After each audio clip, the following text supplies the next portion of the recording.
Maithili express की शानदार प्रस्तुति।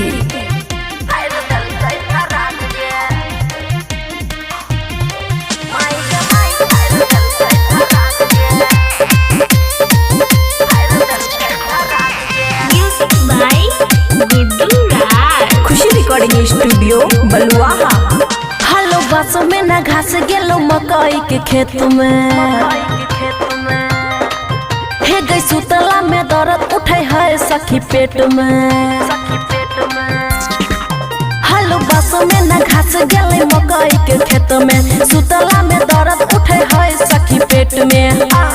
बोरा बिछा के बोरा उठा के दल के जबना दबाई गे मार गाना रे छौरा एगो खिलाड़ी खतरनाक गे माई के माई फायर दल कई फराक गे।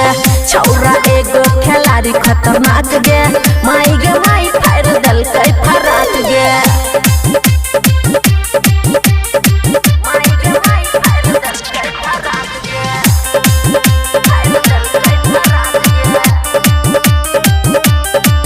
हे गई नहीं देखलिए पीछा कब से हले हमरे ऊपर गे कान के कन बलिया गोरे गलिया में पड़ल गे सुना नहीं देखलिए पीछा कब से हले हमरे ऊपर गे कान के कन बलिया गोरे गलिया में पड़ल गे की कहियो भागल हमें चाहलो के सखी कस के पकड़लक हाथ गे माई गे छौरा एगो खिलाड़ी खतरनाक गे माई गे माई फायर दल कई फराक गे।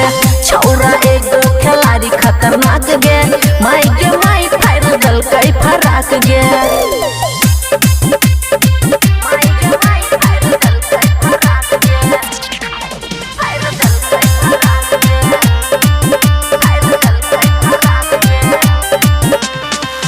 दिलिए जब हम गाड़ी कोरिया आरी तरफ भागल गे फायर के सलवर बखुशी के दाग अब तो लागल गे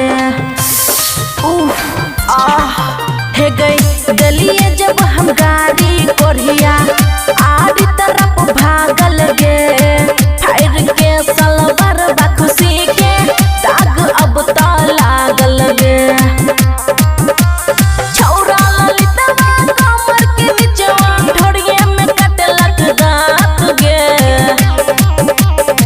छौरा एगो खिलाड़ी खतरनाक गे माई के माई फायर दल कई फराक गे। छौरा एगो खिलाड़ी खतरनाक गे माई के माई फायर दल कई फराक गे। खुशी रिकॉर्डिंग स्टूडियो बलुआहा।